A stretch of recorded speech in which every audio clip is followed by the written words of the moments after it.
Om Swastiastu. Selamat sore semuanya. Sebelumnya perkenalkan nama saya Komang Desi Melita Sari dengan mahir 1250. Saya mahasiswa semester 2 program studi S1 Akuntansi dari kelas 2F. Pada kesempatan kali ini saya akan menjelaskan tentang jawaban UAS agama Hindu. Jadi kita langsung saja ke pembahasan pertama. Yang pertama itu soal 1, kasus pelanggaran dharma sebagai aparat negara. Kasusnya, seorang pegawai negeri beragama Hindu menerima suap dalam bentuk hadiah dari kontraktor agar proyek pemerintah diloloskan meskipun tidak sesuai spesifikasi. Ia berdalih bahwa hal ini sudah biasa terjadi di lingkungannya. Pertanyaannya, nomor 1, jelaskan mengapa tindakan ini merupakan pelanggaran dharma dalam pandangan agama Hindu. Nomor 2, nilai-nilai apa yang seharusnya dijunjung oleh seorang abdi negara menurut ajaran Hindu. Jadi, untuk yang pertama, jawaban nomor 1 adalah dharma dalam Hindu adalah salah satu tujuan hidup atau purusastra yang mencangkup tugas, hak, hukum, dan perilaku yang benar sesuai peran hidup atau swadharma. Seorang pegawai negeri yang menerima suap telah melanggar dharma karena tidak jujur dan adil dalam menjalankan tugasnya. Yang nomor 2, jawaban nomor 2, seorang abdi negara perlu menjunjung tinggi nilai, yaitu satya, kejujuran, kemudian swadharma, tanggung jawab, dan dhamma, pengendalian diri. Soal kedua, korupsi dan hukum karma pala. Kasusnya, Made, seorang kepala desa, menyalahgunakan dana desa untuk kepentingan pribadi. Ia percaya bahwa karena tidak ada yang tahu, ia tidak akan terkena hukuman. Pertanyaannya, yang nomor 1, jelaskan bagaimana konsep karma pala dalam ajaran Hindu menjelaskan konsekuensi dari tindakan Made. Soal nomor 2, apa pesan moral dari konsep karma pala bagi para pemimpin yang memiliki wewenang keuangan? Jadi jawaban untuk soal nomor 1, yaitu karma pala adalah hukum sebab akibat dalam Hindu, di mana setiap perbuatan akan menghasilkan akibat. Dalam kasus Made yang menggelapkan dana, ia akan menerima akibat perbuatannya melalui karma di kehidupan sekarang ataupun di kehidupan selanjutnya. Jawaban untuk soal nomor 2, konsep karma pala mengajarkan bahwa pemimpin harus berhati-hati dalam bertindak karena setiap perbuatan akan kembali padanya. Jika melanggar dharma, akan timbul karma buruk yang bisa merusak diri dan nama baik organisasi yang dipimpinnya. Soal yang ketiga, mengkhianati rakyat, mengkhianati dewa. Kasusnya, seorang anggota DPRD Hindu memperkaya diri melalui praktik korupsi. Saat upacara di pura, ia memimpin persembahyangan dan berbicara tentang kesucian dan kebajikan. Pertanyaannya, untuk pertanyaan pertama, tinjau kasus ini dari prinsip satya dan reta dalam ajaran Weda. Soal kedua, apa bentuk kemunafikan spiritual dalam kasus ini dan bagaimana seharusnya umat Hindu bersikap? Jadi, untuk jawaban soal pertama, dalam ajaran Weda, satya atau kejujuran dan reta atau tatanan kosmis adalah prinsip dasar moral. Anggota DPRD yang korup telah melanggar keduanya, yang berarti dia melakukan adharma dan akan menerima karma nantinya. Jawaban untuk soal kedua, kemunafikan spiritual terjadi saat seorang memakai simbol agama untuk menutupi kejahatannya. Umat Hindu harus bersikap kritis dan tetap menegakkan satya dan dharma. Soal keempat, menodai yatnya melalui korupsi dana keagamaan. Kasusnya, Ketua Panitia Pembangunan Pura terbukti menggelapkan dana sumbangan umat untuk kebutuhan pribadinya.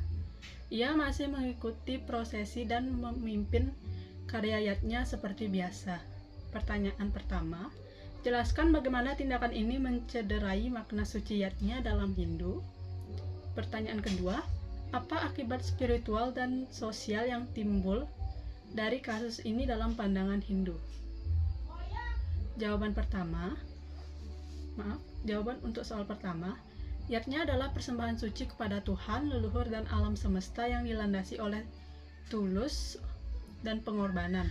Menggelapkan dana, yatnya mencemari kesucian upacara. mengkhianati kepercayaan umat, dan bertentangan dengan prinsip yatnya. Untuk jawaban soal 2, akibat spiritual.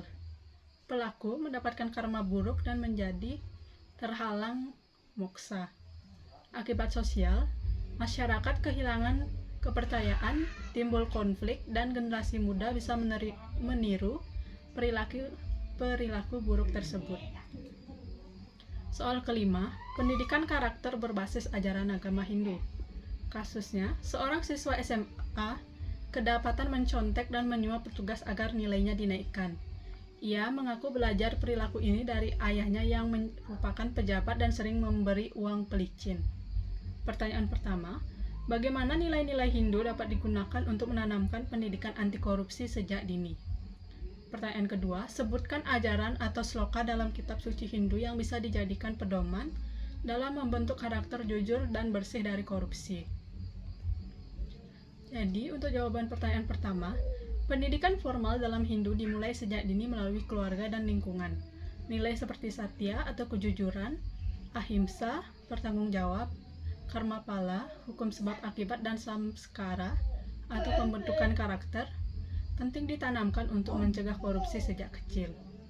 Untuk jawaban pertanyaan kedua, berikut ajaran suci yang relevan untuk pendidikan anti korupsi, yaitu sloka dari Rigveda 10.85.3 yang berbunyi Satyam Cha Antam Cha Satyam Abhavat, yang artinya kebenaran dan ketidakbenaran pernah bersatu, namun dari keduanya yang unggul dan abadi adalah kebenaran.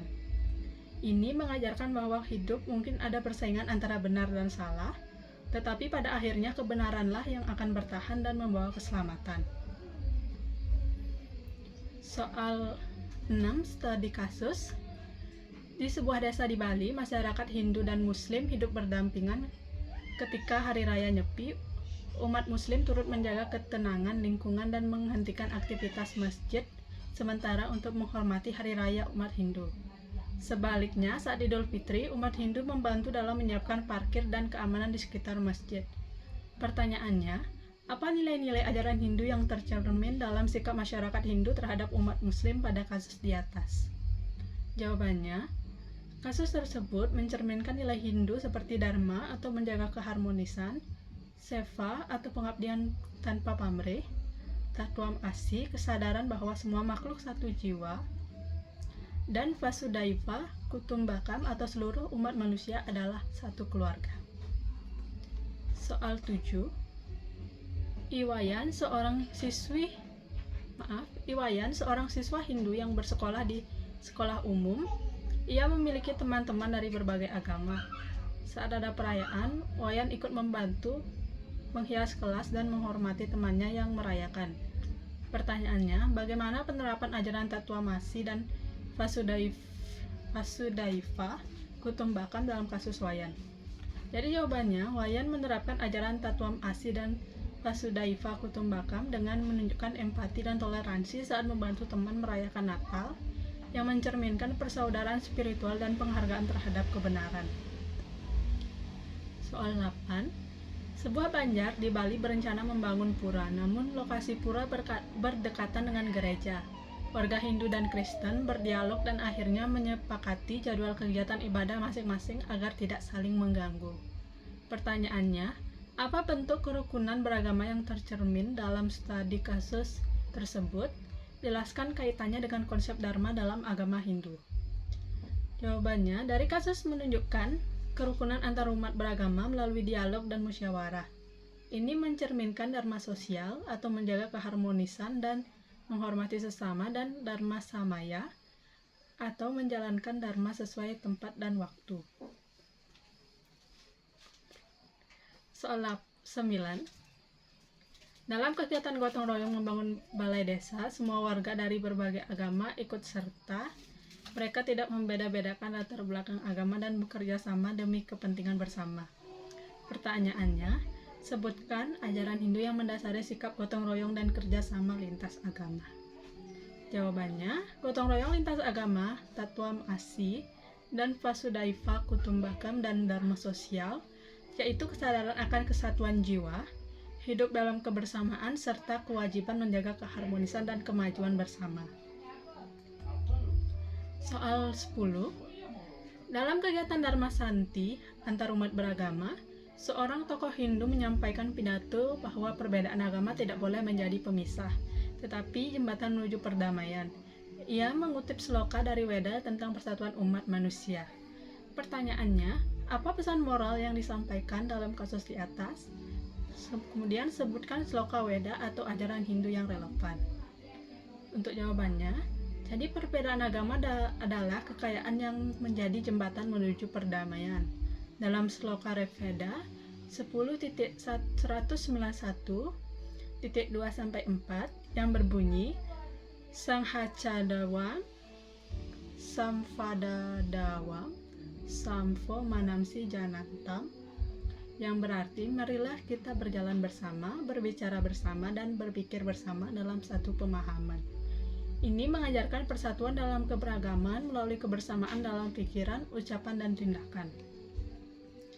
Soal ke-11. I Gusti Ngurah, seorang PNS beragama Hindu, selalu memulai harinya dengan sembahyang sebelum bekerja. Di tempat kerja, ia dikenal disiplin, jujur, dan tidak pernah menyalahgunakan wewenang. Ia juga aktif mengikuti kegiatan sosial kemasyarakatan dan menjaga hubungan baik dengan sesama rekan lintas agama. Pertanyaannya, jelaskan bagaimana I Gusti Ngurah telah menjalankan Dharma agama dan Dharma negara dalam kehidupan sehari-hari.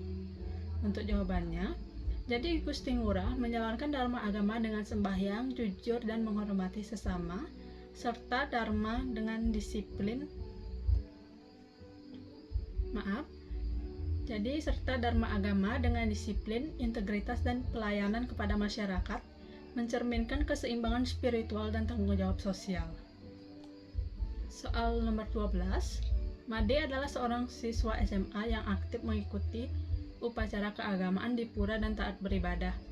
Di sekolah, ia juga rajin belajar, mengikuti upacara bendera dengan khidmat, serta terlibat dalam kegiatan bakti sosial lintas agama yang diadakan OSIS. Pertanyaannya, analisis sikap Made berdasarkan konsep keseimbangan antara pelaksanaan Dharma agama dan Dharma negara menurut ajaran Hindu. Jawabannya, jadi Made menunjukkan keseimbangan antara Dharma agama dan Dharma negara dengan aktif beribadah, rajin belajar, mengikuti upacara bendera, dan berpartisipasi dalam kegiatan sosial lintas agama yang mencerminkan tanggung jawab spiritual dan kebangsaan.